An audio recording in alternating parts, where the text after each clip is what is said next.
我们今天会看两处经文。这一段经文呢，它记载在3个福音里面，但是我们用两段经文来看。我们首先来看马太福音第21章1到9节。好，投影片也要打。好，我们用其他方式，我念1节，请弟兄姊妹回应1节。马太福音第21章第1节到第9节，我先来。耶稣和门徒将近耶路撒冷，到了伯法其，在橄榄山那里。耶稣就打发2个门徒，对他们说：“你们往对面村子里去，必看见一匹驴拴在那里，还有驴驹同在处。你们解开，牵到我这里来。若有人对你们说什么，你们就说主要用它，那人必立时让你们牵来。”这是成就是要应验先知的话说，要对西安的居民说：“看哪，你的王来到你这里，是温柔的，又骑着驴，就是骑着驴驹子。”门徒就照耶稣所吩咐的去行，牵了驴和驴驹来，把自己的衣服搭在上面，耶稣就骑上。众人多半把衣服铺在路上，还有人砍下树枝来铺在路上。前行后随的众人喊着说：“和散那，归于大卫的子孙，奉主名来是应当称颂的，高高在上，和散那。”好，到这里，我们一起翻开路加福音，往后面翻。路加福音第19章仍然也有记录同段的经文。路加福音第19章28节到38节。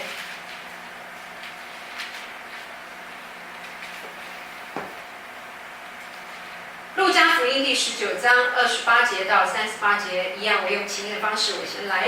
耶稣说完了这话，就在前面走，上耶路撒冷去。将近伯法其和伯大尼，在一座山名叫橄榄山那里，就打发2个门徒说：“你们往对面村子里去，进去的时候必看见一匹驴驹拴在那里，是从来没有人骑过的，可以解开牵来。若有人问为什么解它，你们就说主要用它。”打发的人去了，所遇见的正如耶稣所说的。他们解驴驹的时候，主人问他们说：“解驴驹做什么？”他们说：“主要用它。”他们牵到耶稣那里，把自己的衣服搭在上面，扶着耶稣骑上。走的时候，众人把衣服铺在路上。将近耶路撒冷，正下橄榄山的时候，众门徒因所见过的一切异能，都欢乐起来，大声赞美神，说奉主名来的王是应当称颂的，在天上有和平，在至高之处有荣光。好，就到这里，我们回到主题经文马太福音第21章。今天我们要讲的这一段经文呢，它是在耶稣基督上十字架之前的最后一次进入圣城。最后一次进入圣城，耶稣无数次，不管是任何节日，甚至遇到一些事情，常常在耶路撒冷在圣殿的时候做完这件事情。这一次是耶稣上十字架最后一次进到圣殿里面去。那最后一次上圣殿，第1节他说，耶稣和门徒将近耶路撒冷。请问弟兄姊妹，到了还是还没进？还没有。耶稣和门徒将近耶路撒冷，到了伯法其，在橄榄山那里，耶稣采取了一件事情，他要做一件事情。他说第2节，耶稣就打发2个门徒，对他们说：“你们往对面村子去，必看见一匹驴拴在那里，还有驴驹同在一处。你们解开牵来，到我这里来。”好，先到这里。当耶稣最后一次上十字架之前，他要进到圣殿之前，他还没有进去的时候，他就打发2个门徒去做一件事情。他说：“你往对面去，对面的村子去，做什么事情？把什么牵来？把驴和驴驹，你会看到有2个，有驴跟驴驹，驴跟驴驹差在哪里？知道了请举手，10点。哦，妹妹知道。经成熟的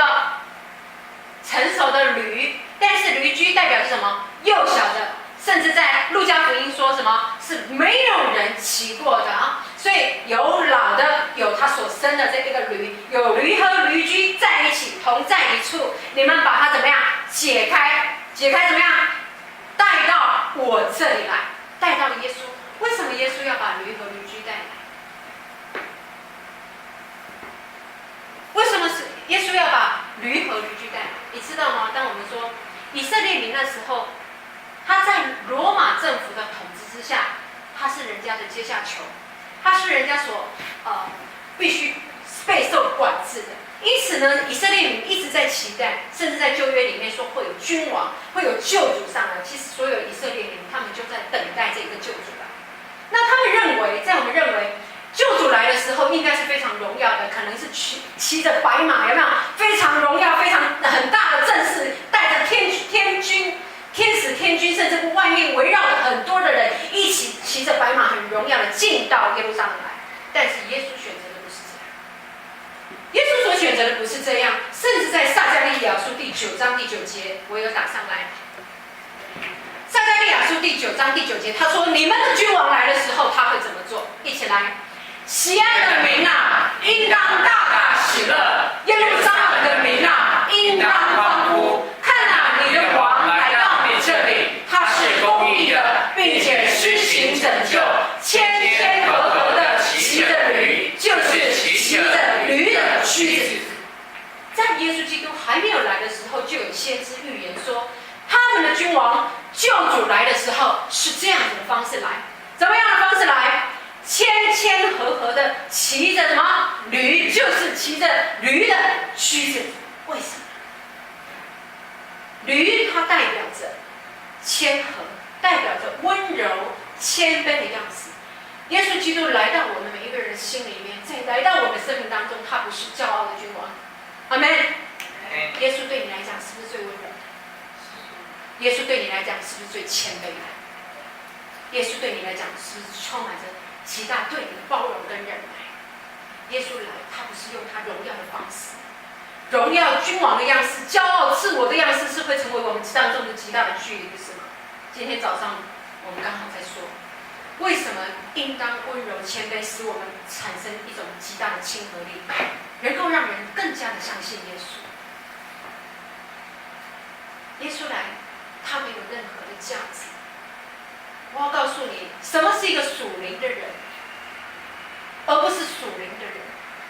越属灵的人，你在身上会发现他更加的自然，超过你所想象的一切。在我们印象当中，那个属灵的人，他应该是正正直直，然后四四方方走路，这样子规规矩矩。我要告诉你，真实属灵的人，他是越自然、越谦卑、越温和，是吧？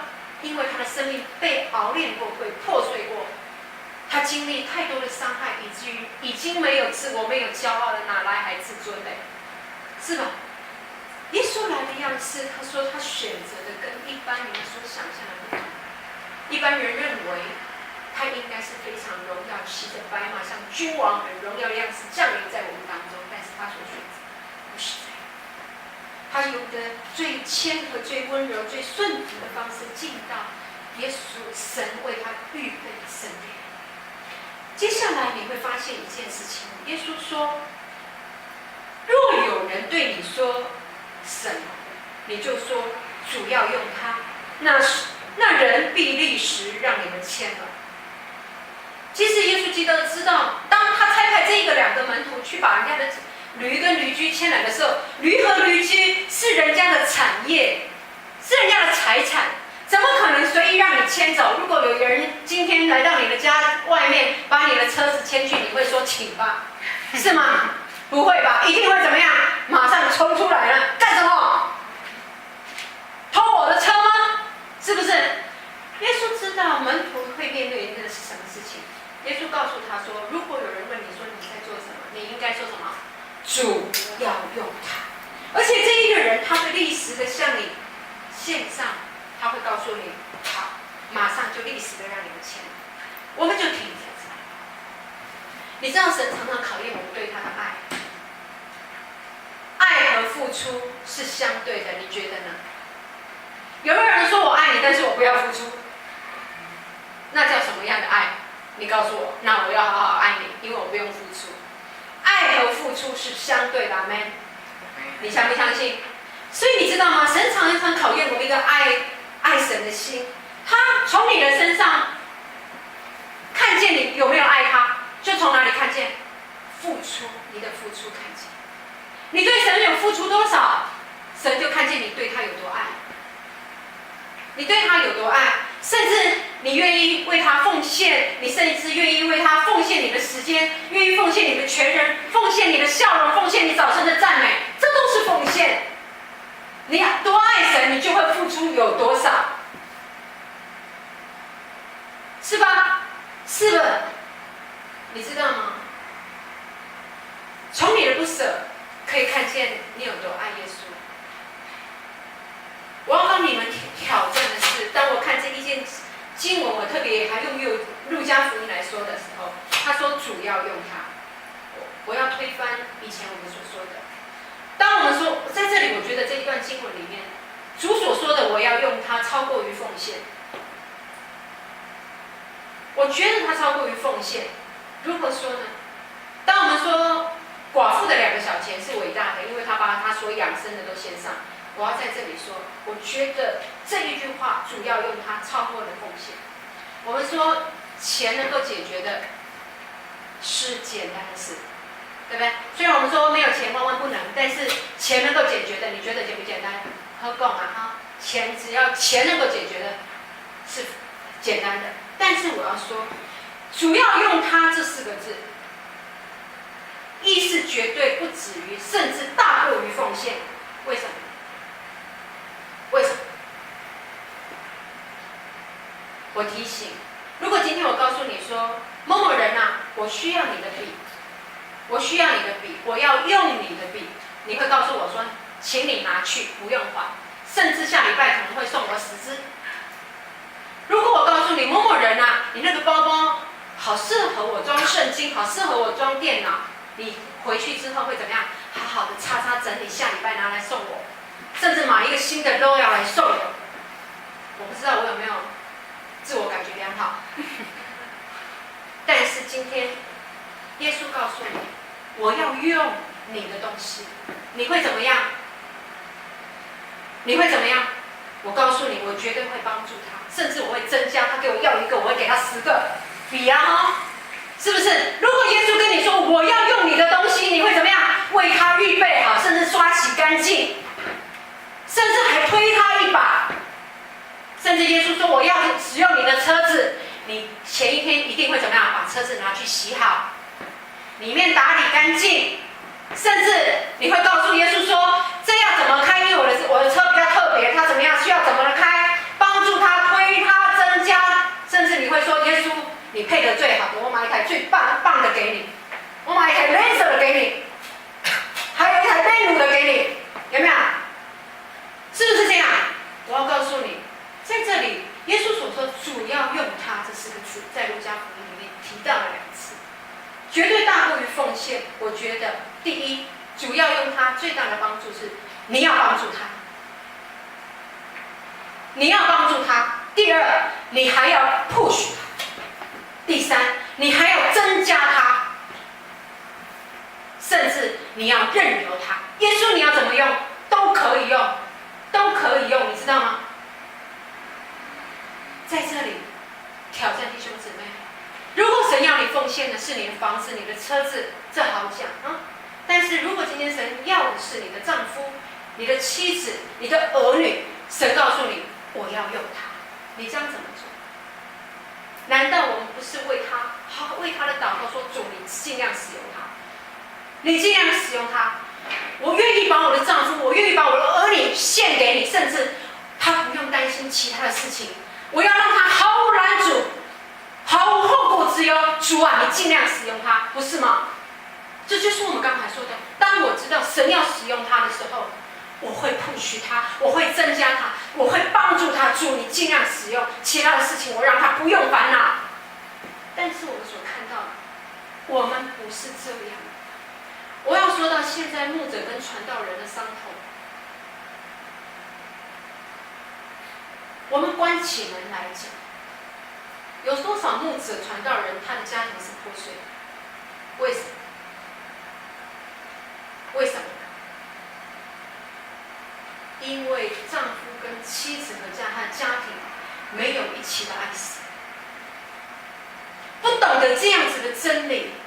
当她的丈夫在服侍神，在服侍弟兄姊妹，在忙忙碌碌的时候，他的妻子回来可能告诉他：“你厝都唔免顾啊，你家庭都唔免吗？家里你都唔免吃吗？”是吧？我们会跟神计较，为什么对家庭你没有责任？为什么神要创造你？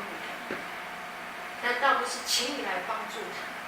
当你知道神要使用他的时候，你为什么跟神抢人，而不是刚才我说，当我主要用他的时候，我要帮助他，我要推他，我要增加他，我要任由他使用呢？亲爱的弟兄姊妹，神要使用你的儿女啊，你要帮助他，从小就让他做好最好的积极的建造，让耶稣基督在他心灵里面，到成熟的时候，神告诉你主要用他的时候，你怎么样？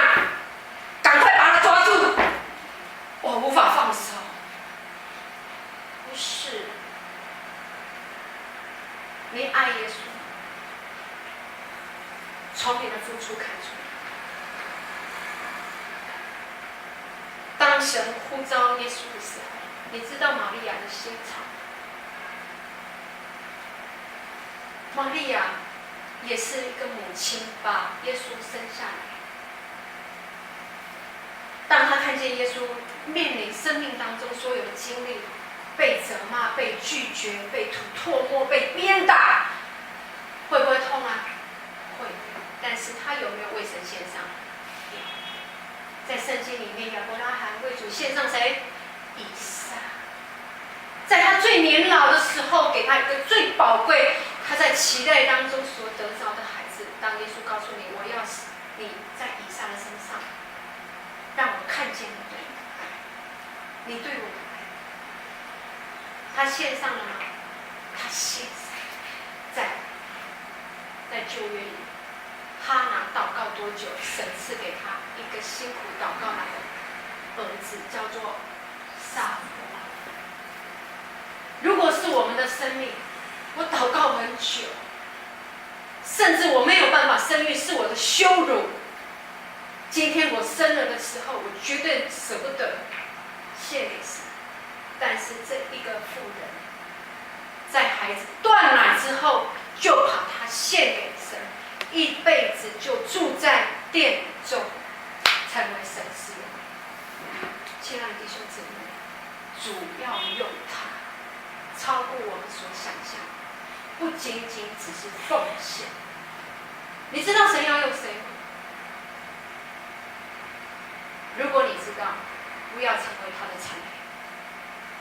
亲爱的弟兄姊妹，在教会支持神所使用的人，包括牧者，包括传道，包括同工，包括所有你知道，在神面前，每一个人都有神所使用，都不该彼此成为拦阻，而且要怎么样增加帮助他，使他大大的为神所用。阿们。所以你知道吗？你不要忘了，当驴和驴驹这一些东西，这一些产业，难道不是神所赏赐给你？你的丈夫、你的儿女，难道不是神所赏赐给你的？但是当神跟你要的时候，你却怎么样？紧紧的把它抓在你的手上，说：“主啊，你给我，我就不还给你了。你好样！我给你10个，我跟你要1个，你不给我，你好样！”把它献出来，主要使用的绝对比你紧紧握在手中还要来的珍贵。把神所要的交在神的手中，这一辈子呢，这一个孩子就会开始怎么样？走在神给他的任何的经历，神要使用的人，他在生命当中，神会有预备一些经历，甚至他的工作、他的婚姻、他的感情都走在神的手中。神对他，当你放手的时候，神就接手了。你不要以为你放手就是任凭孩子，不是。当你放手的时候，神就接手，神比你还严格。我告诉你，因为我们知道我们的神会怎么样？会管教，结果他的管教绝对跟你的不一样。你认为你很会管吗？我告诉你，没有一个人能够用自己的力量把一个人调教到好。你管你阿公就久啊，敢有乖？无吗？你阿妈想要给你改变，你敢有改变？嘛无吗？每一个人是不是因为神而改变？当这个孩子，你有没有24小时跟着他在一起？你的丈夫，你也没有办法24小时看着他一样欧北来啊。但是当他的生命当中有耶稣基督的时候，他欧北来的时候，他会怎么样？我得罪了神。你的孩子也是，把你的孩子交在神的手中，为他祷告，因为主要有他，因为主要有他。就像今天，你知道吗？当耶稣进入耶路撒冷的时候，我不知道你有没有奇妙的看到，耶稣为什么要了2样东西？不是耶稣要驴和驴驹子，你知道驴驹子就是幼小的驴呢，它有一个习性，你光越拉这一个小孩子哈，他不走的。驴有一个习性，一定要妈妈跟着他才愿意走的哦。因此呢，神知道啊，耶稣知道，当他要使用他的孩子的时候，要让他的母亲陪伴着他。我要告诉你，这一个主人的产业牺牲了2个，有没有帮助耶稣？有。耶稣要的是这一个驴的驹子，但是顺便送你的驴。我不是叫每一个妈妈也要送上来哈，没人干了送妈妈哈，不是。耶稣他知道驴驹它的特性，如果没有妈妈辛苦的这样陪在他旁边，他没有安全感，以至于他可能会伤害到这个驴驹，以至于你知道吗？驴和驴驹是拴在一起的，因此耶稣为了骑驴驹进到圣城，必须怎么样？第7节，请弟兄姊妹一起来。牵了驴和驴驹来，把自己的衣服搭在上面，耶稣就骑上。所以不要惊讶你所看到的这1节经文，耶稣为了让驴驹是从来没有人骑过的，这一个主人把第一次这一个最宝贵的献给了耶稣。这一个主人有没有好好的帮助神？买衣又给你送衣，帮助了他，增加了他，甚至任由他前来，主要用的任由他，增加他，帮助他。驴驹需要驴，这一个主人他一下奉献了他最宝贵、最有价值的给耶稣。接下来我们就看到众人因为耶稣骑着驴驹子，不断的怎么样，想要拥护他。每一个人都在帮助耶稣进到耶路撒冷来，每一个人都牺牲了他的产业。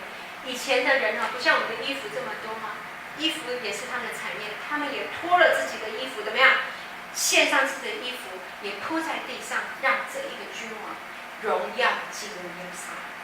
百姓也帮助了耶稣，也拯救推着耶稣，让耶稣进到耶路撒冷的时候也得到了帮助。因此耶稣用一个非常荣耀的方式进到圣城里面来。第9节，请大家一起来。前行后随的众人喊着说：和散那归于大卫的子孙，奉主名来的是应当称颂的，高高在上，和散那。好，所以你知道吗？当耶稣骑着驴驹子，旁边又牵着驴进到耶路撒冷的城的时候，众百姓是这样子拥护他，甚至都开口来赞美我们神。和散那的意思有2个。和散那的意思有一个是求救，一个是赞美。在这里呢，他以赞美来呼求耶稣，他赞美着耶稣，荣耀的君王，大卫的子孙，奉主名来的是应当赞美的。所以在众人的赞美声当中，耶稣进入了圣城里。所以呢，因此这样子的情况也带来圣城的一个很大的惊动哈。所以你知道吗？透过你的奉献，你把你的丈夫奉献出来，你把你的儿女奉献出来。神透过他们，也透过你的奉献来成就神最伟大的事，你知道吗？当我们说如今神跟我们所立的约是什么样约定？新约。当你心不甘情不愿的奉献，神也不会怨的，神也会等候的，心甘情愿的买衣送衣，要了你的孩子，也要了你的心。你愿不愿意把你的孩子一起让耶稣基督承接他在他生命当中的呼召跟旨意。你愿意吗？我们一起来。